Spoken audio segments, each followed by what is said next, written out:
Bem, senhoras e senhores, vamos então ao primeiro painel do dia, cujo tema é interação entre a Anatel e o Poder Judiciário. Convido agora ao palco o ministro do Superior Tribunal de Justiça, STJ, Dr. Ricardo Cueva.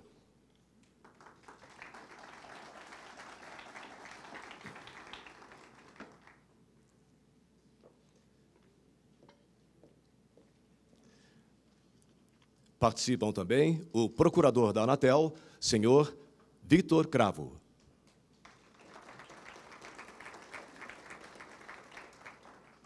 O senhor Caio Mário, do IBRAC, está aqui conosco e convido também para atuar como moderadora deste primeiro painel a senhora Camila Tápias, que é diretora de Assuntos Jurídico-Regulatórios da Telefônica Vivo.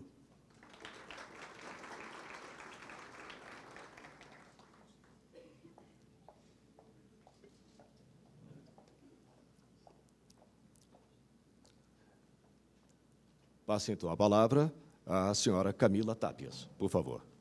É um prazer participar desse painel, vendo a Anatel e o Judiciário representados na mesa, e também um advogado atuante na área de telecomunicações, que participa conosco de muitos debates. E eu, como representante aqui de uma empresa, também, a todo momento, vemos os casos irem da Anatel ao Judiciário, e então vai ser uma oportunidade muito boa para a gente colocar em debate toda essa experiência que a Anatel tem de levar, debater temas de telecomunicações no Judiciário, e o Judiciário de receber os temas que vêm da Anatel, muitas vezes muito técnicos, complicados, e a gente tendo que, nós advogados, tanto de escritórios quanto de empresas, tendo que traduzir muita coisa para o Judiciário, e a Anatel tendo que defender sua posição. Então, nós vamos ver esse debate aqui um pouquinho nessa mesa de hoje. Eu vou seguir aqui a ordem do programa. Vou passar a palavra para o Dr. Vitor Cravo, procurador da Anatel, depois o ministro Ricardo Cueva e, por último, Caio Mário. Vitor. Bom dia a todos. Queria cumprimentar o ministro Ricardo Cueva, cumprimentar a Camila Tápias e o Dr. Caio Mário Neto, também a todos os presentes que hoje vieram aqui. Também agradecer a oportunidade de estar participando desse debate. Bem, o tema do painel é a interação entre a Anatel e o Poder Judiciário. Como o tema é bastante amplo, eu quis delimitar os objetivos dessa palestra em basicamente dois. Primeiro, apresentar diferentes perspectivas sobre o controle judicial dos atos regulatórios. E, em segundo lugar, comentar possíveis soluções para a superação dessas dificuldades que eu irei apresentar. Bem, primeiramente, é importante destacar que o Poder Judiciário tem uma missão muito complexa ao controlar os atos regulatórios das agências reguladoras. Primeiro, porque os atos regulatórios, eles geralmente, eles sempre envolvem questões intrincadas no âmbito técnico. Essas questões quase sempre são extrajurídicas. No caso das telecomunicações, por exemplo, para discutir uma questão envolvendo, por exemplo, fixação de tarifas, é preciso explicar para o Poder Judiciário como é que essas tarifas são formadas, como é que funciona uma rede de telecomunicações, que empresa paga quem, explicar todos os insumos que compõem as tarifas de telecomunicações. Isso é apenas um dos exemplos.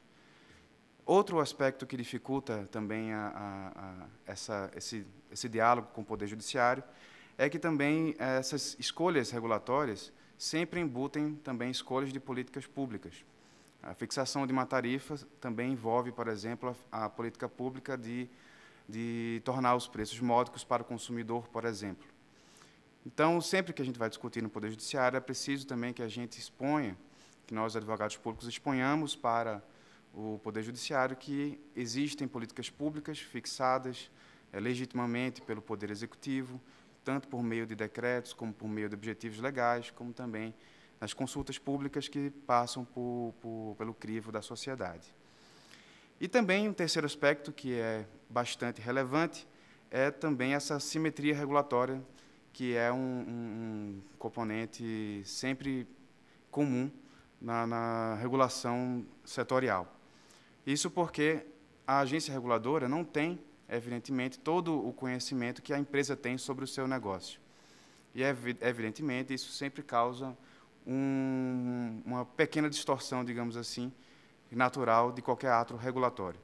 E imagino eu que, para o Poder Judiciário, essa assimetria regulatória é ainda maior, que é o que eu costumo chamar de uma assimetria de informação de segundo grau. Porque se nós, da Anatel, não conhecemos exatamente o modelo de negócio como a empresa conhece o seu próprio negócio, o Poder Judiciário também não conhece, e também não conhece o quanto de informação a agência possui sobre os negócios das empresas. Então, é uma tarefa das mais difíceis. Então, passando para o segundo objetivo dessa palestra, também queria comentar um dos possíveis métodos de exame dos atos regulatórios, que é um método criado pela Suprema Corte Americana, que o estabeleceu no paradigma do caso Chevron. A Chevron é uma das maiores petroleiras do mundo, como vocês sabem, e eles tiveram um embate judicial nos Estados Unidos muito grande na década de 80, a respeito de regulações emanadas do órgão de proteção ambiental dos Estados Unidos.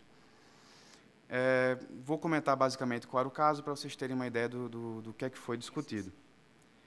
A Agência de Proteção Ambiental americana tinha uma tarefa de interpretar um conceito que existia numa lei. Esse conceito era de fonte fixa de poluição. Havia um entendimento de início dessa agência de que fonte fixa de poluição abrangia toda a planta de uma empresa num determinado estado. Então, apesar de ela ter várias unidades, diferentes endereços no mesmo estado, ela considerava que toda aquela planta era uma bolha, digamos assim, que continha várias fontes poluentes. Depois, dessa mesma agência, ela mudou a regulamentação dessa mesma lei, desse mesmo conceito legal, e passou a entender que fonte fixa não podia mais ser entendido nesse conceito de bolha, porque havia uma intenção de usar esse conceito para que fosse melhorada a qualidade do ar. Então, se a empresa poderia trocar, por exemplo, uma fonte poluidora por outra, naquela mesma bolha, que eles entendiam que era planta de uma indústria num estado, então, com o objetivo de a qualidade do ar ficar a mesma, eles não poderiam mais fazer isso, nessa nova regulamentação. Então, com o objetivo era melhorar a qualidade do ar, a cada nova fonte poluidora que eles colocassem dentro daquela bolha, eles teriam que atender critérios mais rígidos de atendimento de melhoria da qualidade do ar. Então, feito isso, a agência, passados alguns anos, de novo alterou o conceito de fonte fixa, voltando ao conceito anterior, que permitia que uma empresa trocasse uma fonte poluidora por outra, dentro daquela mesma bolha, sem atender os critérios mais rígidos de qualidade do ar, contanto que ela não aumentasse a soma líquida de todas as suas fontes poluidoras dentro daquela mesma bolha. Então, vê-se que, no primeiro momento, a agência tinha um conceito um pouco mais flexível, depois o restringiu e depois voltou a tornar flexível. O que foi judicializado foi o último ato, e foi judicializado não pela Chevron, evidentemente, mas por associações de defesa do meio ambiente. No primeiro momento, a Corte de Apelação disse que a correta interpretação da lei era aquela mais rígida. A Chevron levou o caso ao Supremo Tribunal americano, e lá o Supremo Tribunal estabeleceu o que eles chamavam de doutrina Chevron, que funciona mais ou menos da seguinte maneira. O Supremo Tribunal americano, primeiro ele estabeleceu uma metodologia que, em primeiro lugar, dizia o seguinte: sempre o Poder Judiciário deve examinar se o Congresso diretamente esmiuçou a questão na própria lei. Se a lei é suficientemente detalhada, então o Poder Judiciário não adentra. Se, contudo, o Congresso não tiver feito, a Corte simplesmente não pode impor a sua própria construção daquele conceito legal deixado em aberto pela lei, como seria necessário se a administração pública não tivesse detalhado aquele conceito legal em aberto deixado na lei. Então, caso exista uma construção dada pela administração pública, o Poder Judiciário se exime de dar a sua própria construção. Caso haja uma lacuna, o Poder Judiciário, então, o faz.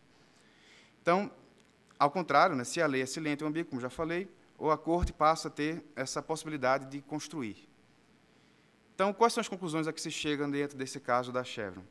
Primeiro, que as agências teriam lá a legitimidade para atuar nessas lacunas deixadas pela lei, assim como na interpretação de suas ambiguidades. Eles consideram que isso é uma atribuição implícita da lei, ou seja, do Congresso, dada ao Poder Executivo, dada às agências reguladoras. Então, os atos regulatórios sempre praticados somente serão judicialmente revisados se arbitrários ou manifestamente contrários à lei. Então, o que o Poder Judiciário lá examina, uma vez que há uma construção jurídica de um conceito aberto, é se aquela construção jurídica ela é coerente em si, se ela possui fatos verdadeiros sobre os quais essa construção jurídica se alicerça, e se é uma manifestação não arbitrária, ou seja, se ela tem, evidentemente, fundamentos, se ela foi estabelecida de acordo com o rito apropriado e previsto em lei. E também eles disseram uma coisa interessante também, que é uma coisa que se discute ainda pouco no Brasil, que é natural que as agências reguladoras, elas, evidentemente, revisem seus... Então, é plenamente aceitável e até faz parte da regulação econômica modificar os conceitos ao longo do tempo. O mesmo conceito, inclusive. Porque uma dada interpretação que atende a uma necessidade fática de um determinado ano pode não ser a mesma interpretação que vai resolver os problemas demandados pela sociedade e pelo setor econômico em anos depois. Então, o Supremo Corte deixou isso claro lá nos Estados Unidos. E também eles entendem também a regulação econômica de uma maneira um pouco mais pragmática e também com uma visão talvez maior de ciência política. Eles entendem que as agências, justamente por terem um rito de elaboração normativa, digamos assim, mais participativo, porque tanto lá como aqui tem consultas públicas, tem audiências para efetivamente tornar públicos e válidos atos normativos, eles entendem que esse tipo de procedimento acomoda os diversos interesses contraditórios, de forma a achar, digamos assim, um ótimo social. Então, numa consulta pública, numa audiência, e são contrapostos interesses da Sociedade de Defesa do Consumidor, os interesses das empresas em, evidentemente, maximizar os seus lucros. São também expostos visões de outros órgãos públicos, como, por exemplo, aqui no Brasil, a SEAI, do Ministério da Fazenda, costuma opinar sempre, o Ministério da Justiça, o Ministério Público, o TCU, apesar de que nós gostaríamos muito que eles opinassem, mas eles, evidentemente, estão corretos em também não opinar, já que eles julgam sempre a posteriori. Enfim, é um cenário em que a agência reguladora observa todas as visões contraditórias e implementa uma norma que busca atingir esse ótimo, digamos assim, social e econômico. Então, em conclusão a esse caso do Chevron, eles estabeleceram que, resumidamente, se chamou de deferência administrativa. No Brasil, esse conceito já foi, inclusive, utilizado em alguns julgados. Lembro de um caso do STJ, em que o ministro Campbell chegou a utilizar esse termo, deferência, que ele chamou de técnico-administrativa, exatamente num caso da Anatel, que versava sobre fixação do VUM, que é um componente, digamos assim, é uma remuneração de uso da rede móvel, que é um componente de uma tarifa chamada valor de comunicação, que é a tarifa que remunera a ligação do fixo para o telefone móvel. Então, basicamente, eram esses os comentários que eu gostaria de fazer. Também lembrando que o ato regulatório emanado pela Anatel, como eu já falei, ele busca atingir diversas políticas públicas que podemos, inclusive, notar no artigo 2º da LGT, quando a lei diz para o poder público, esse poder público, não só a Anatel, como o Ministério das Comunicações e o próprio Poder Executivo Central, que ele tem o dever de garantir a toda a população acesso às telecomunicações, a tarifas e preços razoáveis em condições adequadas, expansão do uso de redes e serviços, garantir a competição e diversidade dos serviços, garantir padrões de qualidade dos consumidores, fortalecer o papel regulador do Estado, então, criar oportunidades de investimento, desenvolvimento tecnológico industrial, com ambiente competitivo, e criar condições para que o desenvolvimento do setor seja harmônico com as metas de desenvolvimento social do país. Então, vocês vejam que o âmbito, o espectro de preocupação da Anatel, ele é bastante amplo. Então, qualquer medida regulatória que a Anatel faça tem que estar atenta a todos os objetivos estabelecidos pelo poder público. Então, nós, outra vez, ressaltamos que é muito difícil, digamos assim, numa intervenção do Poder Judiciário em algo que a Anatel, com muito cuidado, fez, muito difícil que digamos assim, não se mexa numa equação que foi com muita dificuldade construída. E, por vezes, notamos que, ao Poder Judiciário conceder uma determinada liminar, mexe-se nessa equação, cria uma desarmonia no setor, cria, de certa forma, algum ambiente anticompetitivo, uma vez que a empresa abrangida por uma liminar possui uma vantagem sobre as demais, e, evidentemente, isso acaba prejudicando as próprias empresas e o próprio setor. Por isso que nós sempre aconselhamos o setor a não judicializar. Então, é uma conversa que a gente já teve várias vezes, nós na Procuradoria com os advogados. É legítimo, evidentemente, que todos entrem na Justiça, mas nós entendemos que isso prejudica o próprio setor. Então, eram basicamente essas as minhas considerações, e passo a palavra de volta para Camila. Obrigado. Obrigada, Vitor.